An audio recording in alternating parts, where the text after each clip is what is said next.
A Tale So Deeply Mid, Chapter 1. They say that on the night of the blood moon, the veil between our world and the realm of shadow wears thinner than a female streamer's male audience after her latest boyfriend reveal. That's when the monsters come. They come with hunger, a thirst, for a maiden of terrible and radiant beauty, with a heart as pure as a ketogenic diet. Only will such macros bring an end to the 1,000 years of exquisite solitude. It is here that we meet bland 6 out of 10. She is not that maiden. She is fixing a fitted sheet around a mattress, and she is losing. If you passed her in the market, you would have no hesitations about asking her where the king-size Snickers are, because you feel absolutely zero attraction to her and zero shame for admitting your Friday night plans. She has hair the color of hair. Her 2 eyes are correctly spaced. She looks, in fact, a lot like you, the girl reading this, on most days where you didn't sleep well and figured you're not going to leave the house to see anyone anyways. She lives in Lower Sog, a village known for its chief export, disappointment. When she came of age, her mother brought her to the town matchmaker as a birthday present. After studying her for a long moment, the matchmaker wrote in her ledger the phrase, "Sources say no." The village matchmaker was in fact a magic 8-ball. Her father would have laughed at that. Would have, because 2 winters ago the plague came, and it took everyone with an ounce of humor or charisma, leaving only at best neutral personalities, who at best serve as background noise to a main character. But she held his hand at the end, and was very reliable about it. Reliable. There we go. I knew there was something good to say about her. Ask anyone in Lower Sog who's more reliable than bland 6 out of 10, and they'll probably say that bucket over there, but it's close. Now, like all made-up girls, she carried a secret yearning, a wild, hidden hunger, like the kind that comes on at 2 a.m. when you use the excuse, if I half remember going to the fridge, then it half counts. The kind of hunger that the right monster will one day unlock. She has searched herself thoroughly and repeatedly for this yearning. And what she found is the wish that she could keep ordering all these things off Amazon, but that someone, preferably a man, would bring them inside for her. Also, that before she dies, someone might look at her and not immediately assume she works at this Vaughn's grocery store. That is the entire inventory of her soul. It may not be prophecy, but it's something. This night in particular, the moon turned the color of a stubbed toe, as all the bats over Lower Sog wheeled in a formation that resembled an arrow pointing directly at her house. The water in the well started to taste like copper. Old Nan took to the streets, telling anyone who will stand still that the veil is thin and the dark things are out walking. Old Nan was notoriously racist, so they took that last part with a grain of salt. 3 doors down, Serafina had been waiting for this night her entire life. You haven't heard of Serafina?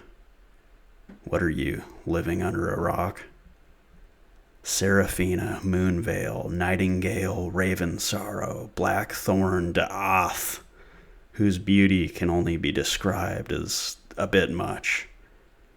Hair like spilled midnight, eyes that hold the grief of drowned stars, a provocative musical instrument in her room she cannot play, but it doesn't matter because it's the idea of having musical talent that makes her even more desirable.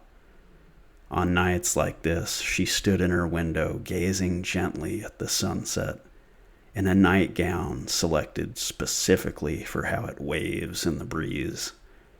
She had been waiting for this night her whole life, the night her story will begin.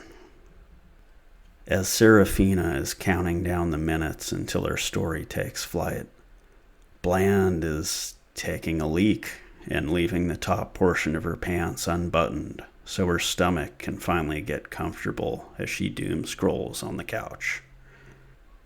The candlelight begins to flicker. The cold leaks through the window she didn't shut all the way and can't be bothered to get up again to close. Out in the fog, there were voices.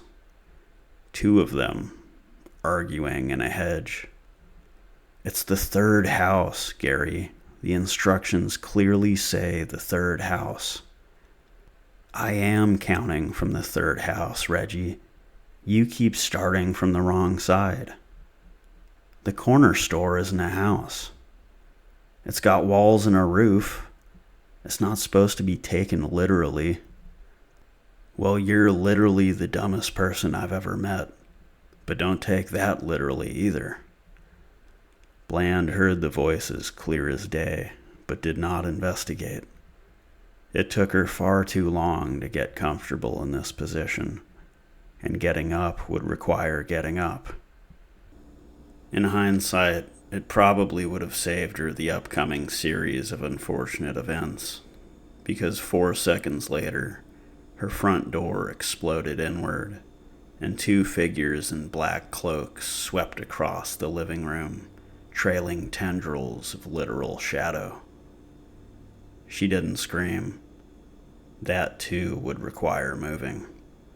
Plus, she assumed they had the wrong house. They did. "Behold," announced the taller one, throwing back his hood to reveal a pale face and hair he had recently combed. "We come from the house of night sorrow, servants of the everlasting dark, and we have come for the fairest flower of this wretched village. Tremble, mortal, for your beauty has doomed you." Beauty? She instinctually looked behind her, like someone had asked where something was at work. She looked back up. "Okay," she said. There was a pause. The second figure, shorter and rounder, leaned in and whispered at full volume, "Reggie, that's not her." "It absolutely is her, Gary." "It's not, though." Gary produced a rolled parchment from inside his cloak and held it up.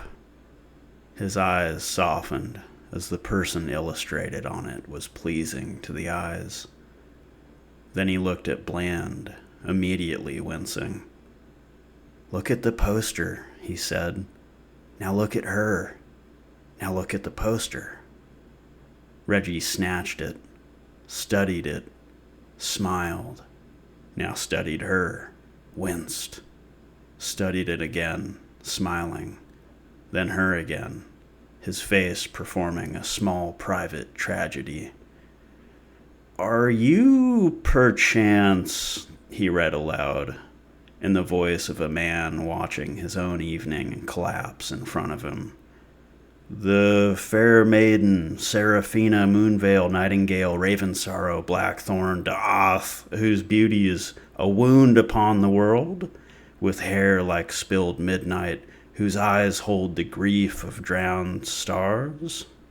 That is you, right? That's you?" He lowered the parchment, looking at her hair clawed up in a clip, at the dried toothpaste on the collar of her shirt. "I think we've got the wrong chick," whispered Reggie. He sat down heavily on the ball that was her fitted sheet. Bland set her TikTok feed aside, because this was clearly going to take a minute. Seraphina's 3 doors down, said Bland. It's the big house with all the doves. Reggie and Gary exchanged a look. The blood moon lasts 1 night, Reggie whispered. We gotta go. Like now. If we don't return before dawn, especially empty-handed, the master's going to feed us to the thing in the moat. There's a moat? Asked Bland, mildly interested. So what I'm hearing is you'd be better off bringing back the wrong girl than no girl. Reggie opened his mouth, closed it, opened it again. It's not the worst plan, said Gary. Look, if she cleaned up, got her a real tight corset, stayed in the dim lighting, this could work. Nobody at the court has actually met Seraphina anyways. They've only heard the songs. And everyone knows it's always worse in person. Don't meet your heroes, right? We can just say she's her. Bland began to backtrack. On second thought, I do have a job, though, she pointed out. I check bags at the market. I'm basically a staple of the community. I'm pretty settled there, to be honest. This isn't a negotiation, Reggie snapped with sudden venom. Bland looked around the cottage. The leak the landlord wouldn't fix. The matchmakers no. The grinding sameness of a life spent in a village where she's never had any real problems, but it's like boring and easy, right? And somewhere out there was a castle with a moat and a master. Okay, but how's the food? She asked. Gary lit up. We have our own fairy who does the cooking. Mostly snacks. Do I get my own room? There are 40 rooms, said Reggie, and there's like 5 people tops. You may have your own wing. Can I bring my favorite cardigan? You may bring the cardigan. She retrieved the cardigan. It was beige, like her personality. She had made worse decisions for worse reasons, and none of those came with a fairy who does snacks. I'm in, she said, pulling it on over the shirt with the crusted toothpaste. But if it gets weird, I'm calling an Uber. Reggie drew himself to his full, considerable height, swept his cloak around him, and summoned his work voice. Mortal, he began, you go now into the realm of eternal night, from which few return and none unchanged. Brace yourself for terrors beyond mortal reckoning. Her face ran pale. Oh, one more thing. I almost forgot my charger. Meanwhile, a considerable distance to the east, in a forest that smelled of pine and gas station jerky, a man named Bront Ironthrews cleaved a squirrel in twain, because they say shit like that here, and watched a small golden window appear in the air before his eyes, where only he could see it. Quest update. Vermin slain, 40 out of 40. Plus 5 XP. Leveled up. Level 3 to level 3. Bront could not read the window. He could not read much at all. But he understood its shape, the way a dog understands the shape of a leash. Numbers go up. Good. When numbers went up, Bront had done a good. He sheathed his sword, which was named Consequence, which he'd bought from a man who swore it was cursed. It was not cursed. It was just really heavy. Kind of a burden to lug around. So a curse, in a way. A raven dropped a scroll at his feet. Or was it a crow? Who gives a shit, really? It unrolled with a small theatrical shudder. New quest. Rescue the maiden. A beautiful captive languishes in the cursed castle of night sorrow, prisoner of a terribly attractive and awfully wealthy vampire lord. Save her. Win her heart with your great sense of humor and genuine heart. Man, that sounds even worse now that I say it out loud. Good luck, buddy. Become a legend. We're all rooting for you. Bront read the shape of it. A maiden. A castle. A villain. A reward. Yes, said Bront. Accept. No one answered. The scroll especially didn't, because it's a scroll. Bront just got the idea one day that he has to verbally say accept to these quests even though he already accepted it through the tooltip. He turned west, toward a castle he could not see, with tremendous conviction, and set off in a direction that was opposite his destination, for his map was upside down. But who needs directions when you've got the guaranteed love of a beautiful woman to guide you? It was guaranteed, right? She can't just say no if she's not feeling it. Guaranteed it is.